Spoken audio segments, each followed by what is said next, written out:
Hello friends, welcome back to our channel. तो दोस्तों, invincible war खत्म हो चुकी है और जैसे एक्सपेक्टेड था ये एक धमाकेदार स्पेक्टेकल था, लेकिन इसमें फैंस के मिक्स्ड रिएक्शन आए हैं। एक अल्टरनेट मार्क का डेबी को सिर्फ मारने के लिए बाहर बुलाने की कोशिश करना ट्विस्टेड भी था और इंटरटेनिंग भी, पर कुछ बड़े इमेज कॉमिक्स कैरेक्टर्स की नॉन एग्जिस्टेंस एक नोटिशिएबल वॉइड छोड़ गई। वो एक अलग डिस्कशन का टॉपिक है, पर आज का सब्जेक्ट और भी ज्यादा इंटरेस्टिंग है। सीजन 3 का एक्सप्लोसिव फिनाले, जहाँ हम सब सोच रहे थे कि कॉन्क्वेस्ट बाद में एंट्री करेगा, लेकिन अमेजन ने गेम अर्ली बदल दिया है। अगर ये सच है तो मार्क के लिए अब तक की सबसे ब्रूटल बैटल होने वाली है। तो चलिए प्रेडिक्ट करते हैं कि अपकमिंग फिनाले में क्या हो सकता है। और हाँ, मेजर स्पॉयलर्स अहेड।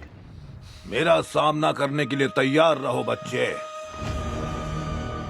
मार्क की सबसे बड़ी बैटल, एक फाइट जो उसका सब कुछ बदल देगी। मार्क और कॉन्क्वेस्ट की फाइट को उसकी सबसे बड़ी बैटल कहना शायद अंडर स्टेटमेंट हो सकता है। जिन लोगों को कॉन्क्वेस्ट के बारे में नहीं पता, बता दूं कि ये एक ऐसा विल्चरमाइट है जो प्योर टेरर का डेफिनेशन है। वो इतना पावरफुल है कि विल्ट्रम एम्पायर भी उसको स्ट्रिक्ट इंस्ट्रक्शन देता है कि ज्यादा ओवर मत करना, क्योंकि उनको पता है कि वो करेगा ही। सोचो, गेम ऑफ थ्रोन्स का माउंटेन जिसे एक भगवान जैसी पावर मिल गई हो, दैट्स कॉन्क्वेस्ट। फिलहाल मार्क अपने फादर नोलन के लेवल तक नहीं पहुंचा है और उसे ये बात अच्छे से पता भी है। हाँ, सीजन के दौरान उसकी पावर बहुत बढ़ गई है, लेकिन सिर्फ स्ट्रेंथ से वॉर्स नहीं जीते जाते। ये बात उसने तब सीखी जब एंगस्ट्रॉम लेवी वापस आया और मार्क फिर भी उसे पूरा डिफीट नहीं कर पाया। लेवी सिर्फ एक हाथ छोड़कर भाग गया, पर मार्क के मन में गिल्ट छोड़ गया। अब मार्क का माइंडसेट चेंज हो रहा है। वो सिर्फ जीने के लिए फाइट नहीं कर रहा, वो अपने दुश्मनों को हमेशा के लिए खत्म करने के लिए लड़ रहा है। लेकिन क्या वो सच में ये कर पाएगा?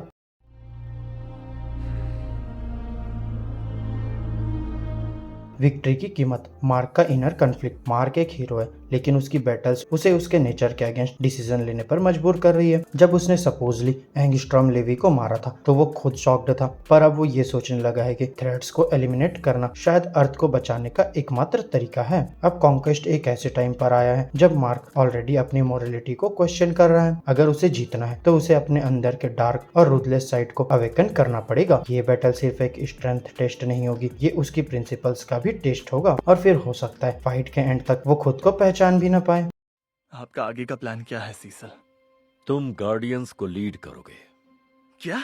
मार्क और जीटीए एक टेंस्ड रिलेशनशिप। सीजन 3 में एक और बड़ा चेंज मार्क और ग्लोबल डिफेंस एजेंसी जीटीए के बीच का रिलेशनशिप रहा है। पहले सब ठीक चल रहा था, मार्क पेंटागन में ट्रेनिंग कर रहा था, अपनी पावर्स को और आगे बढ़ा रहा था। लेकिन जब उसने देखा कि सीसेल ह्यूमैनिटी को बचाने के नाम पर एक्सट्रीम स्टेप्स लेने से नहीं कट रहा, तब सब बिगड़ गया। और फिर जब सीसेल ने डीए सिंक्लेयर और डार्कविंग 2 जैसे क्रिमिनल्स को जीटीए के लिए काम पे रखा, मार्क ने अपनी टाइज तोड़ दी और इनविंसिबल इंक बनाया। पर प्रॉब्लम यह है कि मार्क के पास सीसेल जितने ग्लोबल रिसोर्सेस नहीं है। इनविंसिबल वॉर के दौरान जब यू क्रिटिकली इंजर्ड हो गई थी तो मार्क को मजबूरन सीसेल की मदद लेनी पड़ी। मार्क सीसेल का शुक्रगुजार तो है, लेकिन वो अब भी उसके अंडर काम नहीं करना चाहता। पर जब विल्चरमाइट वॉर स्टार्ट होगी तो क्या वो जीटीए की हेल्प के बिना फाइट कर पाएगा? क्या चाहे या ना चाहे उसे और सीसेल को मिलकर काम करना पड़ेगा।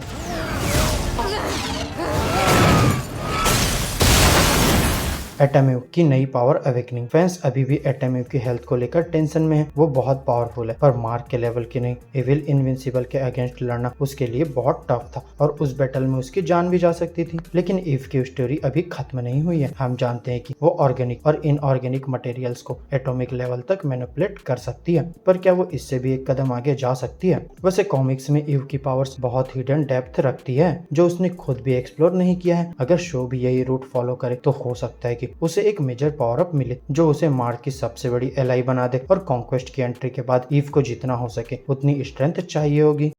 मेरा नाम कॉन्क्वेस्ट है और मैं यहाँ आया हूँ तुम्हें अपनी जिम्मेदारी याद दिलाने के लिए। विल्चरमाइट थ्रेट का बढ़ना, आगे क्या होगा? कॉन्क्वेस्ट की एंट्री सिर्फ मार्क के लिए एक पर्सनल चैलेंज नहीं है, ये एक बड़ी वॉर का सिग्नल है। विल्चरमाइट एम्पायर अब एक्टिवली अर्थ पे नजर रख रहा है। अब सबसे बड़ा सवाल ये है, क्या हम नोलन और एलन को फिनाले में देख पाएंगे? जब हमने लास्ट टाइम देखा था तब वो दोनों एक विल्चरमाइट प्रिजन से भाग रहे थे और कोएलिशन ऑफ प्लैनेट्स के साथ रीग्रुप कर रहे थे, जहाँ नोलन के पास विल्ट्रम एम्पायर के रियल एस्टेट के क्रूशल इंटेल है, जो इस बैटल में गेम चेंजर हो सकता है। वहीं अगर शो का पेसिंग देखा जाए तो हो सकता है फिनाले के लास्ट मोमेंट्स में हम नोलन और एलन को कोएलिशन हेडक्वार्टर्स पहुंचते देखें। ये नेक्स्ट आर्क विल्चरमाइट वॉर के लिए परफेक्ट सेटअप होगा। अब मार्क की रूथलेस साइड इमर्ज हो रही है और अर्थ अभी भी लूमिंग कॉस्मिक थ्रेट से अनजान है। सब कुछ एक एपिक इंटरगैलेक्टिक वॉर की तरफ जा रहा है। या किसी का सर फोड़ दूं।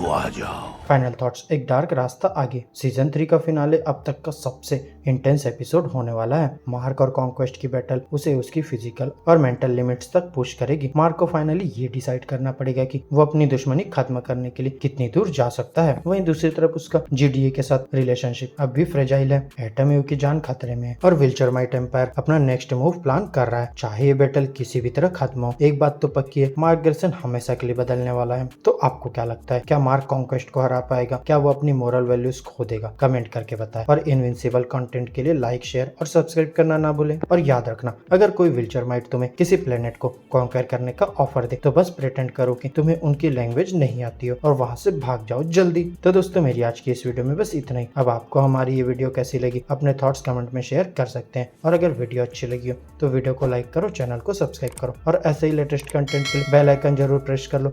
अब मैं मिलूंगा आपसे नेक्स्ट वीडियो में, तब तक के लिए बाय बाय दोस्तों।